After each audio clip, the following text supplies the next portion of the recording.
Hi, I'm Catherine Sellery, and I'm the founder of the Conscious Parenting Revolution and one of the authors of the Guidance Approach to Parenting. Thank you for joining today's webinar on 3 common mistakes parents make. I know some of you are having breakdowns with your child or children right now, and here's the deal. If we don't get to the front side of this, it does become a pattern, and patterns become a new and pretty broken version of your relationship, and it gets harder and harder to reverse. So we want to get ahead of it.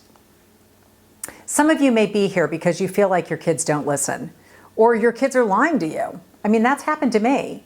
And some of you may be here because you feel like your kids are naughty and misbehaved, and no matter how many times you tell them what you want them to do, you just can't get them to do it. I'm sure you're facing that.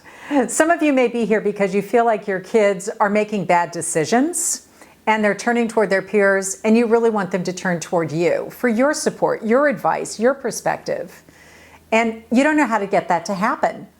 Some of you may be here because you have close relationships with your kids, but that's gone. And you don't know what happened and how to make that happen again.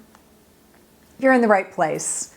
This is what I've been doing for over 20 years. My colleagues and I wrote the Guidance Approach to Parenting in 2008. And before that, I was coaching for over 10 years. And I have coached literally thousands of parents in how to re-engineer their relationship with their kids so that there's harmony, respect, and love, and it's the guiding principle in their families.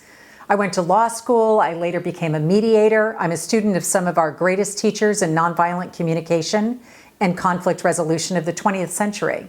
I've studied how people communicate and resolve conflict. And I know it is about recognizing and overcoming patterns. And you do that step by step. This past fall, I was invited to present on 3 different TED stages, talks about parenting. And I organized an entire mental health summit to address the needs to equip children with how to manage their minds. And you know what? We all need to learn how to do that. It's about learning and implementing skills, and we do that week by week.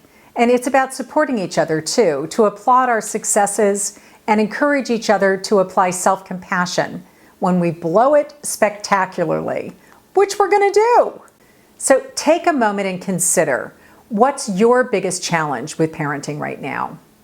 Is it that your child's misbehaving? Is it that you've lost connection and they're not coming to you the way that they used to?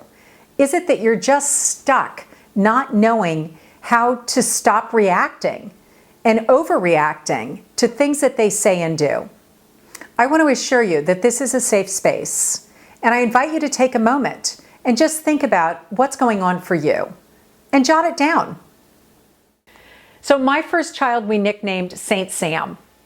It's actually because he came out of the womb as a considerate, helpful, award-winning child. It had nothing to do with me. Because of that, I wasn't even faced then with overcoming or even was aware at that point of my own limiting beliefs about kids.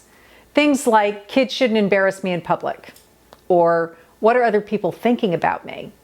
Kids should do as they're told. They shouldn't answer back. They should be well behaved, and they certainly should make me proud. It actually wasn't until my daughter came along, about 4.5 years later, who's really autonomous and headstrong and self-determined, that I came up against these beliefs. I have a vivid memory of a Sunday night. I hadn't slept all weekend. The house was an absolute mess. And there I am, running around, trying to get my daughter to go to bed. She's half naked. I've got a whole nother week of work coming up. And I was so exasperated. I remember just feeling completely incompetent. I couldn't get her to do what I needed her to do. And I literally sat on the floor and started sobbing. And I recall a really close friend of mine who watched me smugly over the years be that, great parent to this super easy child, rejoice when she saw that I was being challenged for the first time with a rebellious child. She was living with 2 rebellious children of her own and was so pleased that I was finally facing her world. One of my other friends who has 5 kids, she said about her child, her 5th child, if he'd come first, he would have been an only child. None of us have been equipped to parent these highly autonomous kids, and they trigger us like crazy. So, as a parent, we have these challenges because Every one of our children are so different, and what's required of us is so different. I didn't even know that there was something I needed to do or be for my son because he was so easy. It was only after I had my daughter and I was challenged by her that I realized that Sam, what he needed was he needed to know it was okay to rock the boat. He needed to know that he could actually add his perspective and point of view. And I didn't know that I needed to provide that until I'd had Pia. And then I realized I need to coach him. I need to actually, coach and support him to speak up so that his needs are met in relationships also. Because he doesn't want to just please other people all the time at his own expense. And that's what I think he was doing. And we don't want them to let other people walk all over them either. He gets to have a voice too. And I learned how to be the parent to support that child. And with Pia, her challenge was completely different. She was really clear about, what were her wants and what were her needs. And what she needed to learn was, I have feelings and needs, and so do you. She needed to learn to be considerate of other people's feelings and needs as well, and how to do that. And you know what? Nobody was going to teach her how to do that because we just don't know how to teach our children consideration of other people's needs. So this was my opportunity to realize that I was really being stretched as a parent, and something was required of me to really support each of my children to be able to be more than just living into the people pleaser or the autonomous child. So here's the thing. Children are each so different, and no one of us has ever been trained or given a manual when we leave the hospital with our bundles of joy. I actually had a girlfriend say to me, "They let me out of the hospital with him." So to drive a car, we know that we need to pass a test. To build a house, we need a permit. To teach in a school or a classroom, we actually need a certification.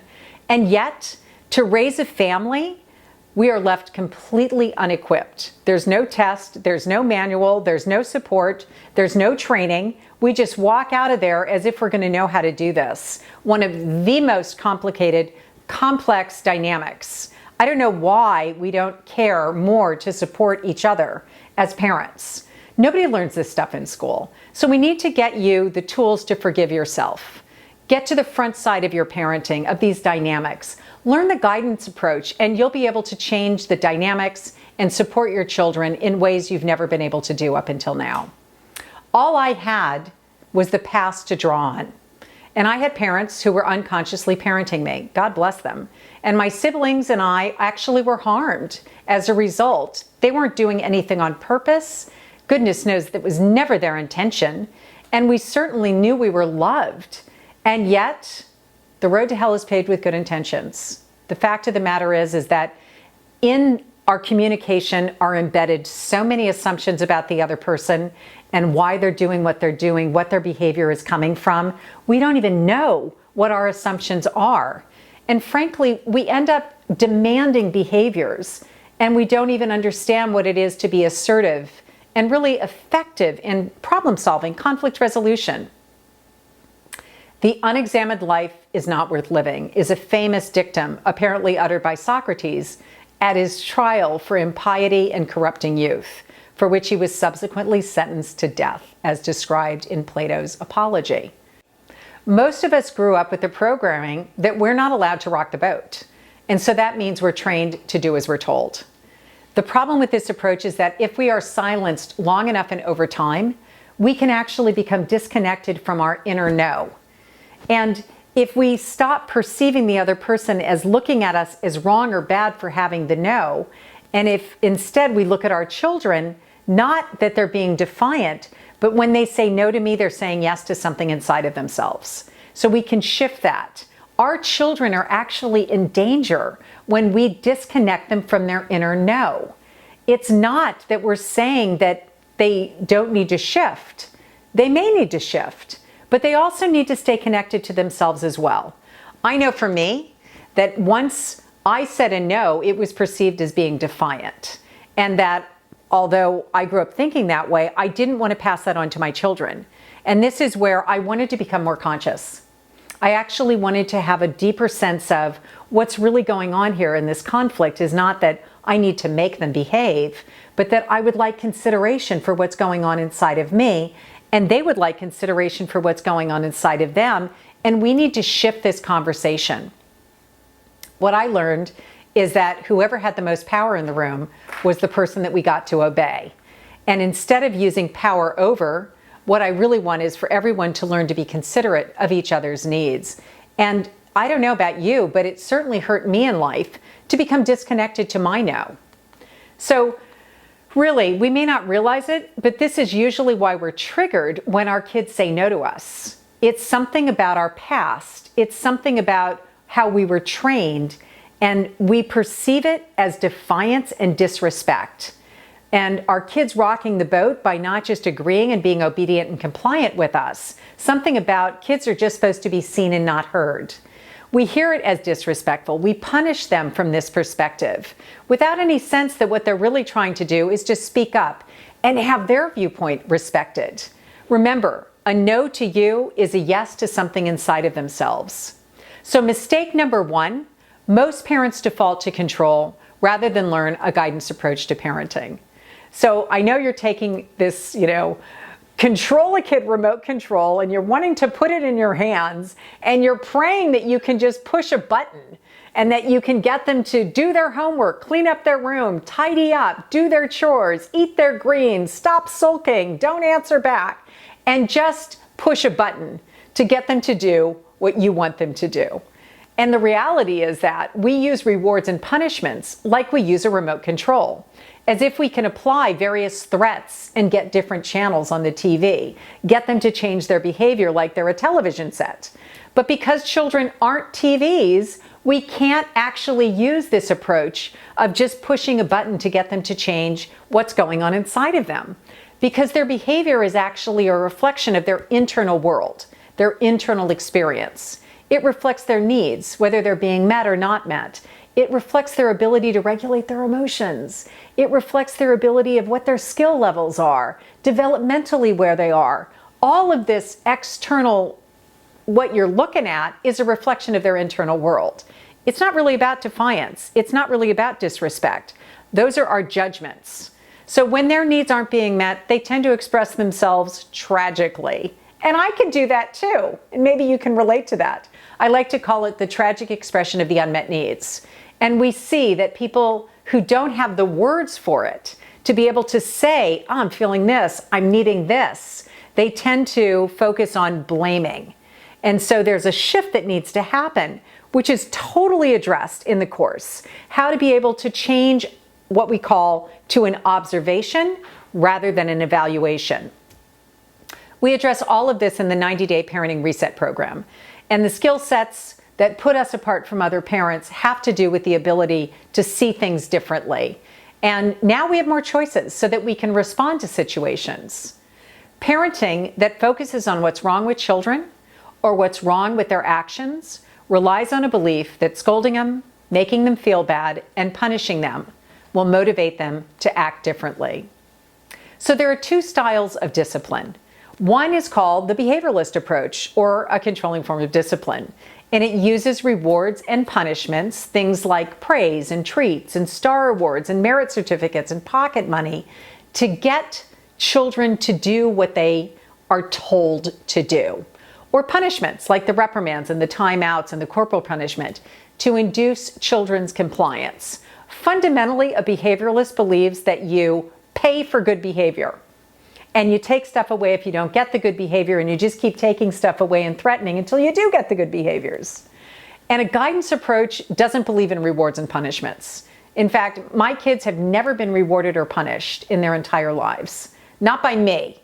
Now, there are some other people in their life, my father, for example, other people in their world who used an old school approach, and I got to play the role of a mediator to support each one's side being understood. So the core difference between these two approaches is what we call the use of consequences, and how we use consequences. If we're using a guidance approach, there are no consequences other than normal natural consequences. And that is how we, really just naturally learn.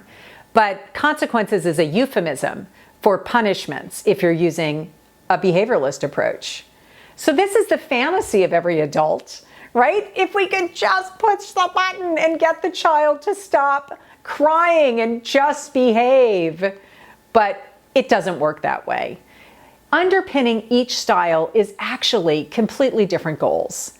The goal of someone who uses a controlling form of discipline is obedience and compliance. Do as you're told. And the goal of someone who's using a guidance approach to parenting is actually to teach consideration so that you get children who are considering other people. They're self-disciplined, not outer discipline, not other people getting them to behave well.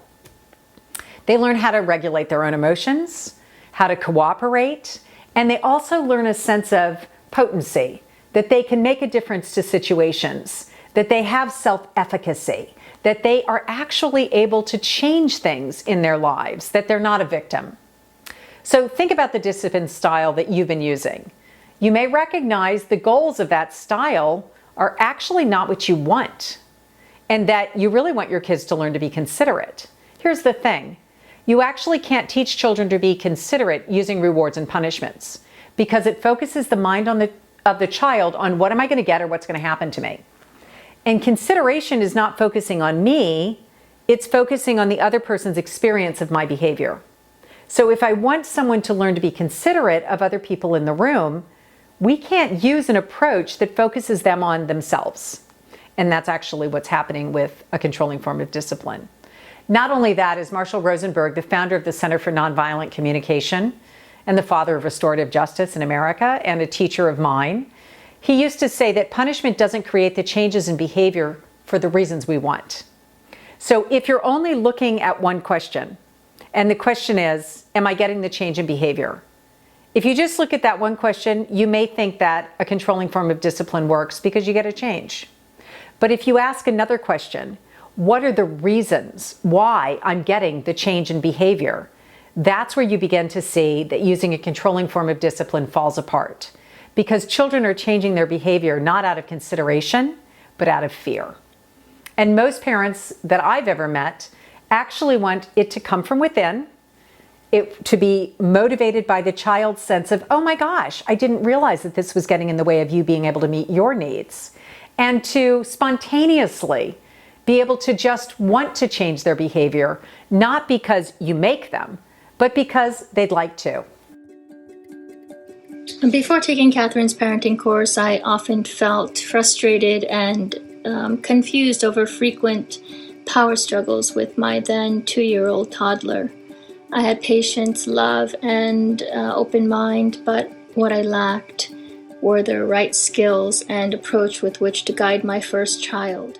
So I had done quite a bit of work in other courses prior to meeting Catherine. And I was experiencing, at the time, this was, I think 6 or 7 years ago. And at the time I was experiencing a lot of frustration around sort of work-life balance. And I consider, being a parent sort of my top commitment in life. And I just wanted to have a better experience of everything that was going on. I am a mentor at a nonprofit organization in a middle school here in Los Angeles. And Catherine came in to do a 2-day workshop with us before the school year started.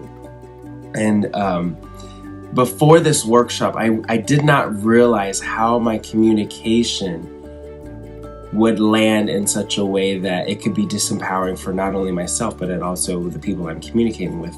It started with the top down. It was a change in my outlook and a realization that what I was doing and how I was going about it wasn't ever going to be successful. So it was kind of a resetting of my expectations of how I should be in a relationship with my kids. That it wasn't, I'm the mom, you're the child, that has to be this way, and there's all these books that are telling me that it has to be this way. I kind of had to throw all of that out and start from scratch, and this gave me a framework. It kind of scaffolded everything for me from the top, and then I learned the skills until I was able to use them. There's so many great skills, and I think that was the big shift, was the mindset shift, just understanding a whole new way of being a parent, being the person my kids relied on and having those relationships one-on-one and as a family, and that it kind of came from me that I needed to lead in a different way, a completely different way than I was aware of.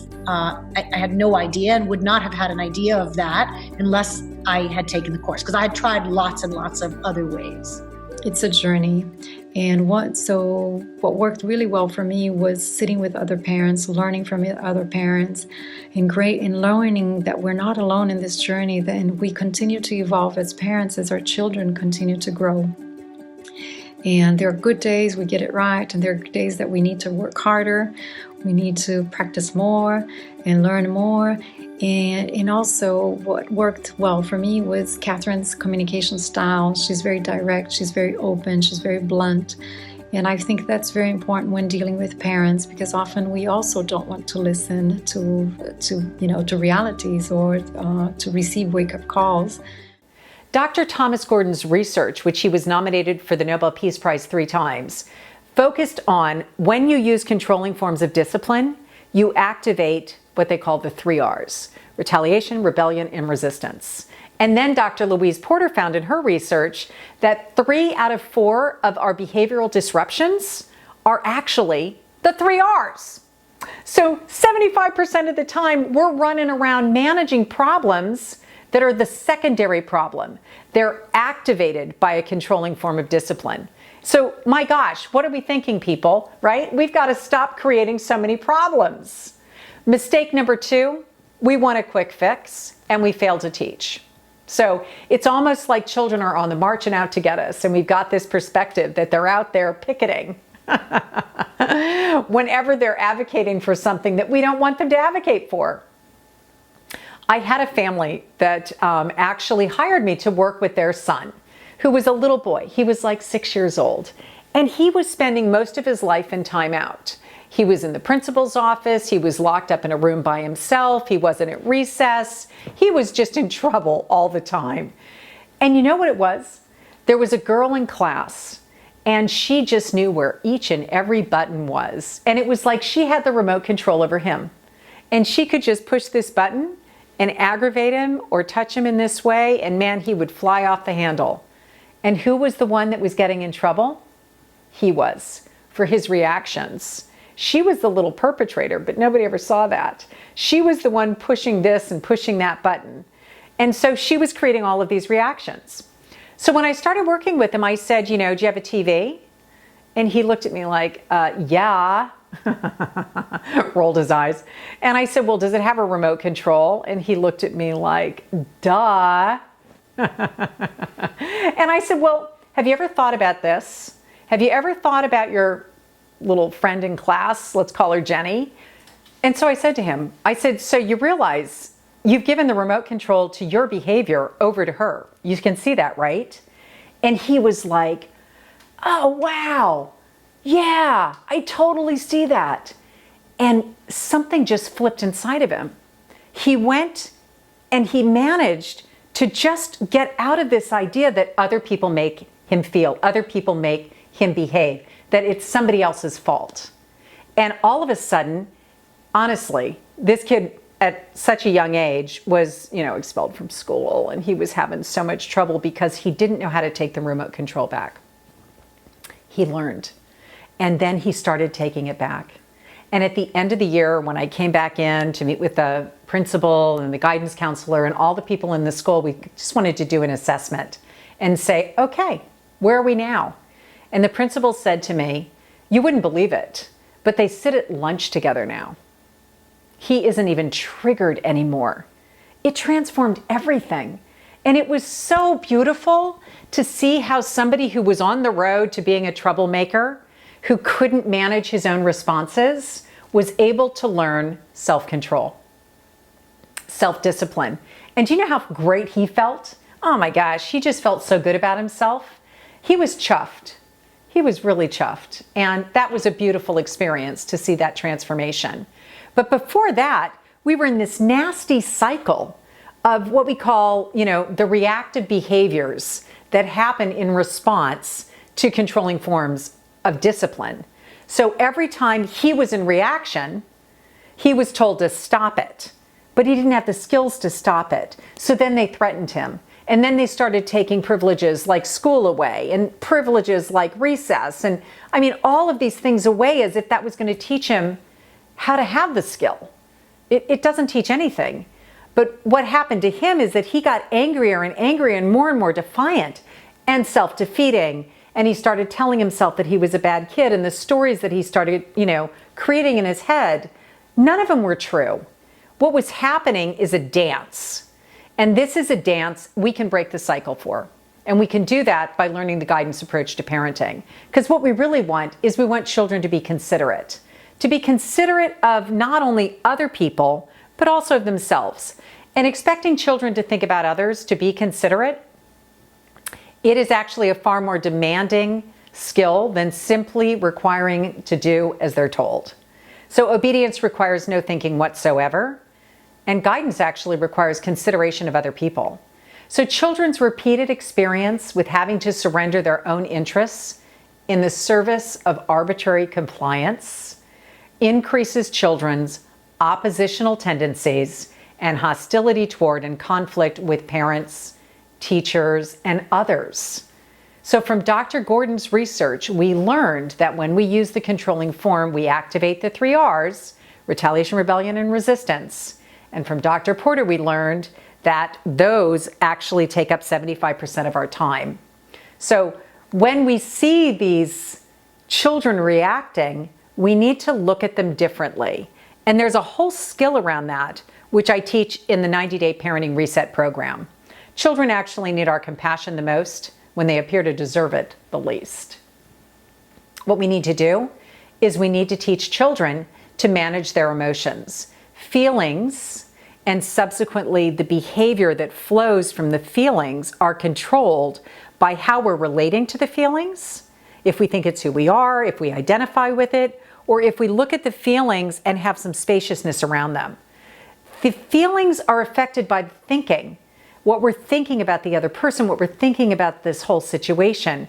So all of this is actually, not something we're taught.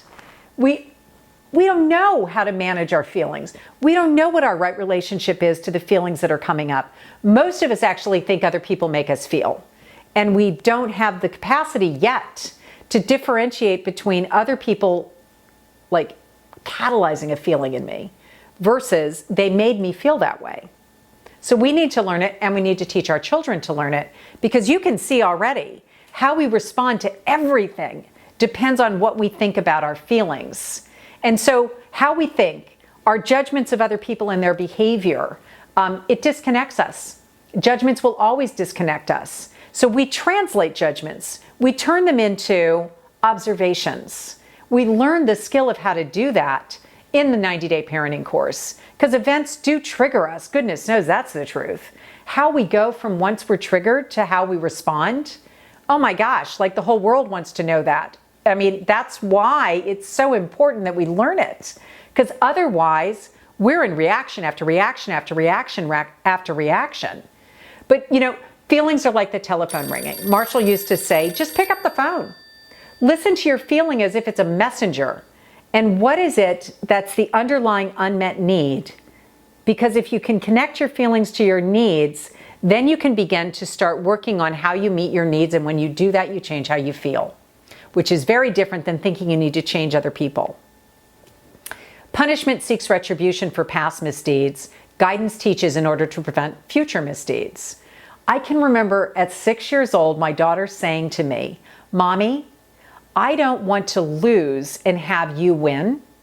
And I don't want to win either and have you lose. What are we going to do about this?" Isn't that beautiful? That she could see this quandary that most of us face of it's either me that wins and you that loses, and we're just stuck in that paradigm. We don't need to be.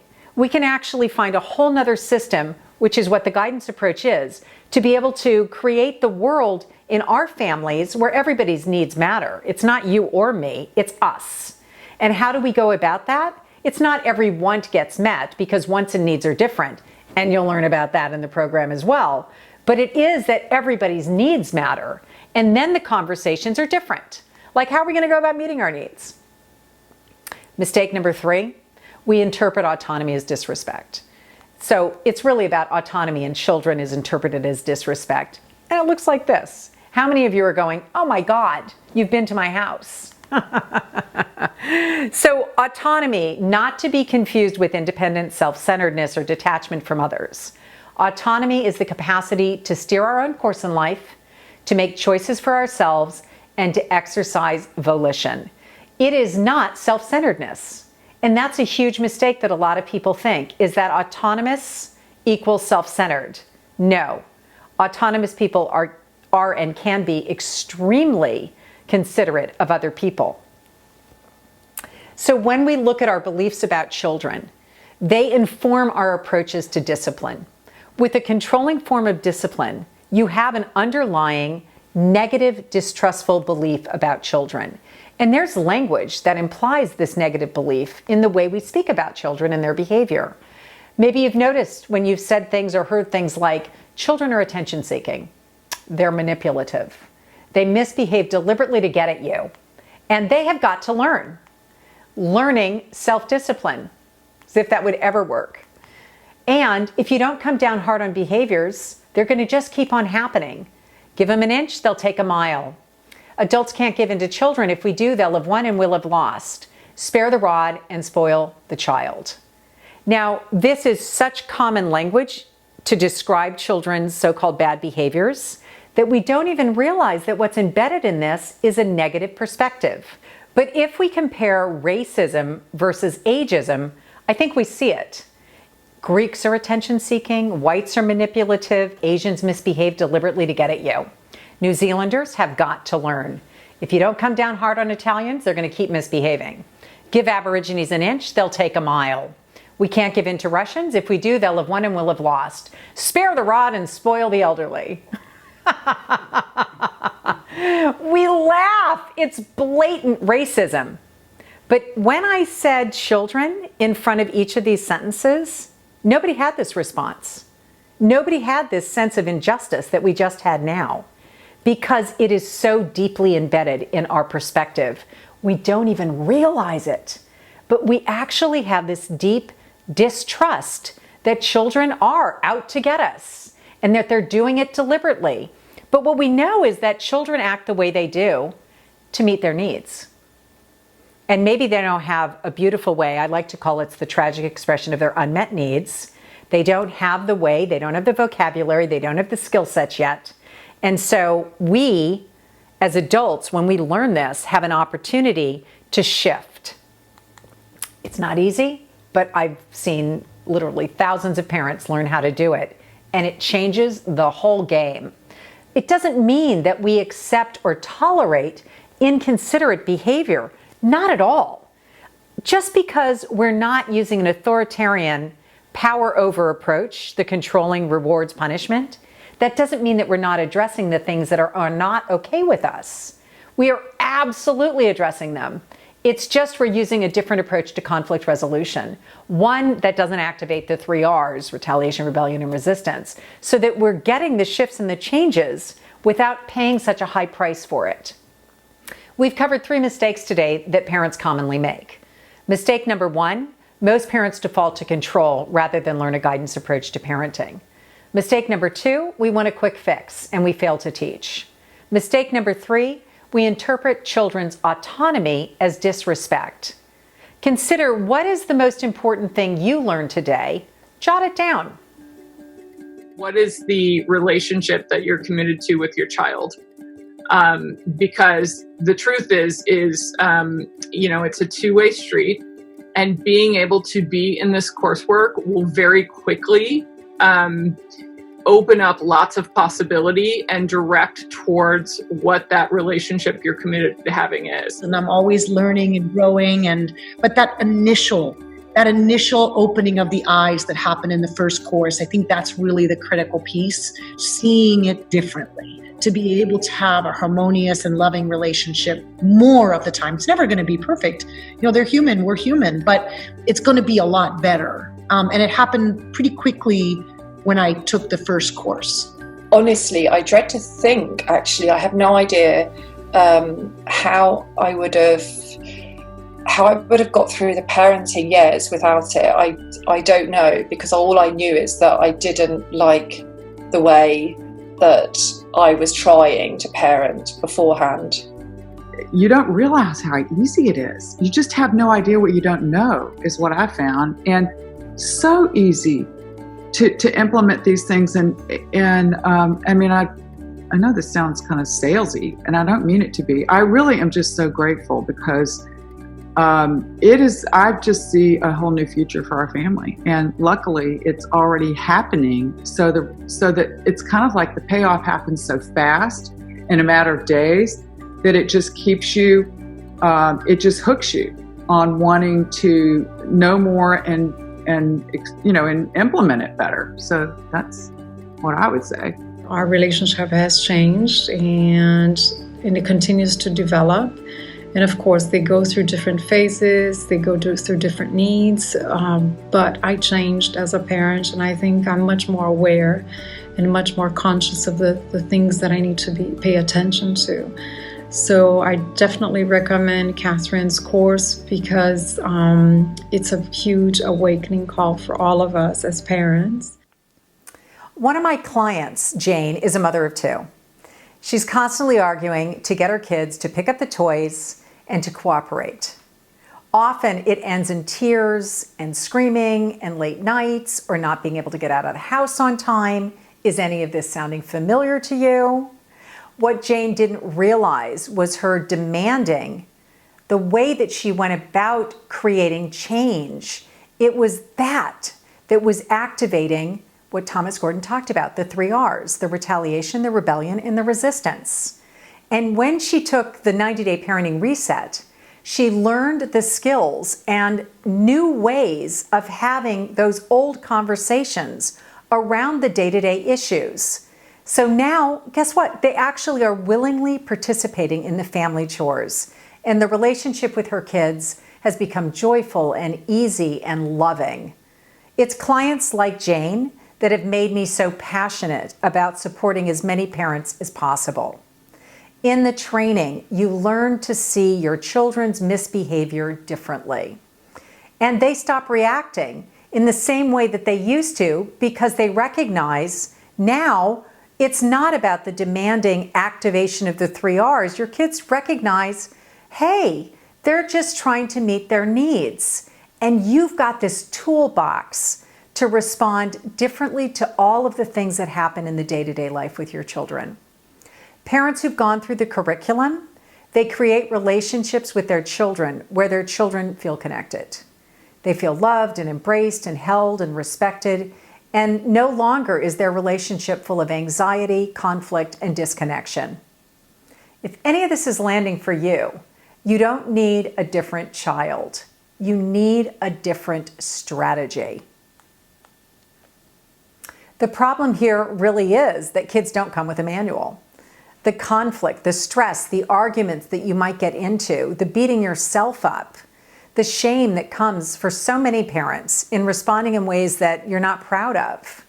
That comes with parenting, because kids don't come with a manual. And it doesn't matter whether your child is a toddler or heading off to college. The principles of my program can help with kids of all ages, because you as the parent need to learn new strategies that help you to improve your dynamics, your relationship, how to solve problems. It's all about conflict resolution. And that's why I'm excited to share with you the details about the 90-day Parenting Reset program. Is it for you? If you're ready to change dynamics, it's the program that you need. Don't be in triage all the time. Get upstream, get ahead of it.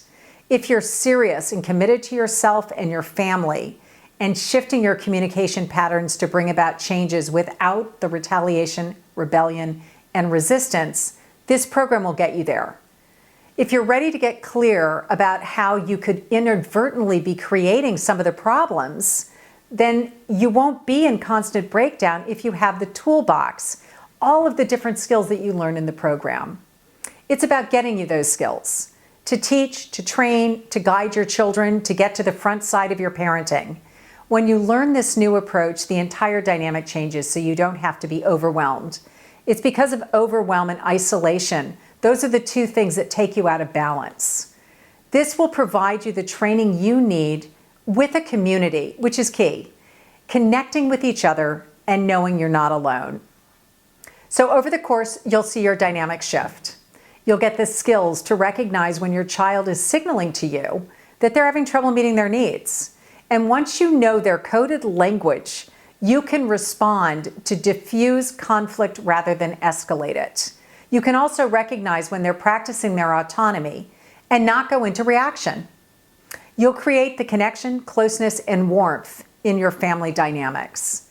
The program helps you to support and give yourself the empathy and care that you need to know how to build the ecosystem in your family and culture it with the ingredients and teaching tools to respond to disruptions effectively.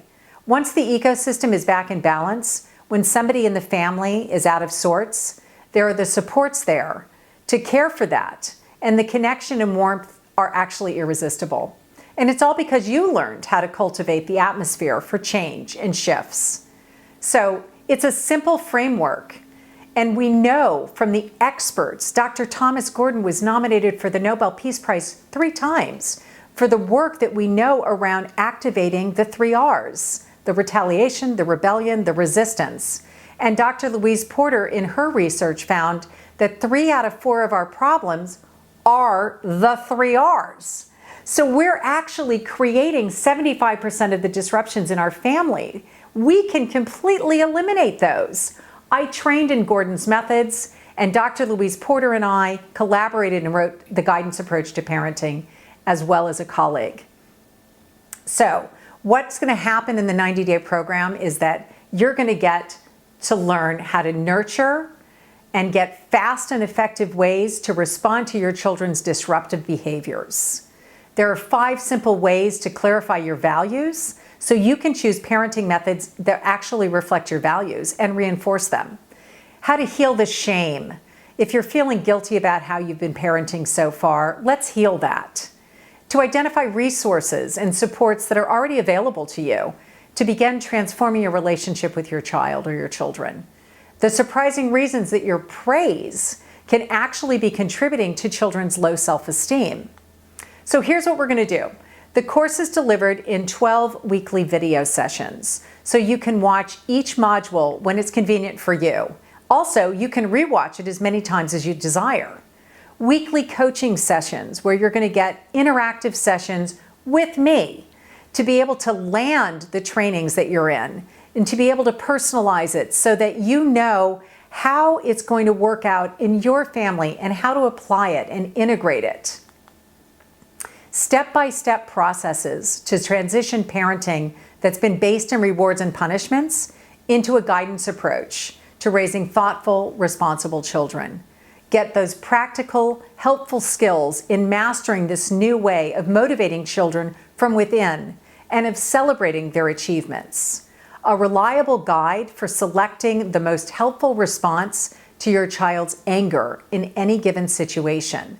5 concrete steps that you can take to move toward when you and your child are in breakdown. The difference between being assertive and being aggressive. It's a distinction that few parents actually understand, but focusing on this and understanding that will unlock a richer relationship with your child. 100 positive I statements to use to talk with your children in order to create that honest, supported, and validation of not only what's going on for them, but what's going on for you too. So my Parenting Reset workbook has 25 plus done-for-you exercises to help you assess, reflect, and transform your parenting into daily life behaviors that foster long-lasting, loving, mutually respectful relationships with your kids. And the exercises are all embedded into the videos. So I'm going to be holding your hand and walking you through the entire process of transforming your parenting day by day. And there's also 24/7 access to our Conscious Parenting Facebook community. And this is where you're going to be able to interact with your fellow classmates, and you're going to be able to actually interact with me on a day-to-day basis because I'm in and out of that Facebook group. And I'm able to also give pointers as we go through the process together. We're not just delivering a lot of content. There's direct, ongoing support every week.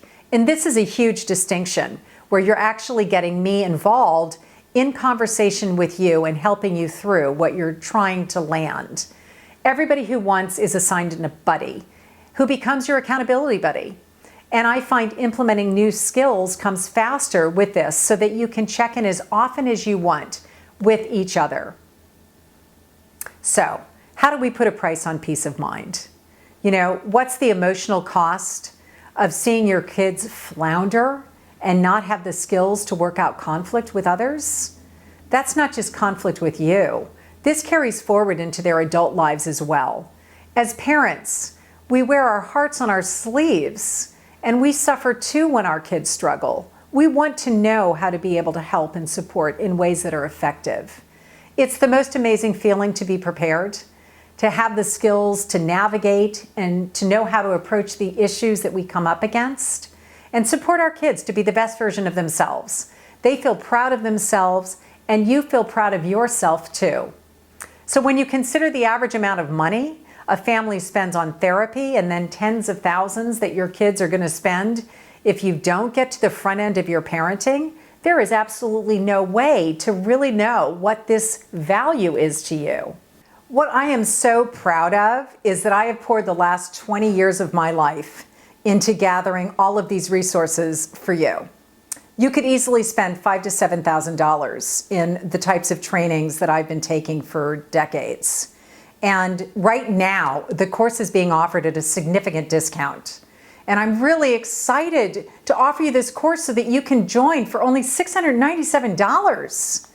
So I know a lot of parents say, gosh, you know, I don't have the time to do a 90-day parenting reset. And I would argue you don't have the time not to. My clients report experiencing double, triple the free time when they use the tools to transform conflict and drama that can derail their lives, your life, for hours, days at a time, weeks, months. Honestly, breakdowns in relationship cost us so much. So when you can transform those relationships into love and trust, kids that are happy to cooperate and support and do the chores and that motivate themselves from within, oh my goodness, your life will feel so much more spacious.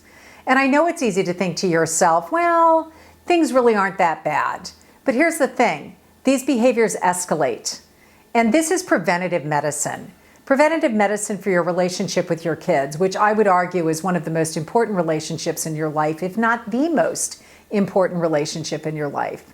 So once you let little stuff get out of control, it can easily ruin your chances of having amazing lifelong relationships with your kids. I want to make this easy for you. If you dive in and work this program fully, if for some reason you find in the first 30 days that it's not working for you, no problem. We'll give you your money back. Again, because you're here today, I have a commitment to you, and my commitment is to get you the best skills possible at the best price available. And my clients who make quick decisions are sometimes my most successful clients that I have. The program is valued at $5,000 to $7,000. Today, the program is only $697. If you opt in now, you get an extra 20% discount. I invite you to register for the course now. Use the promo code RESET20 and save an additional 20%.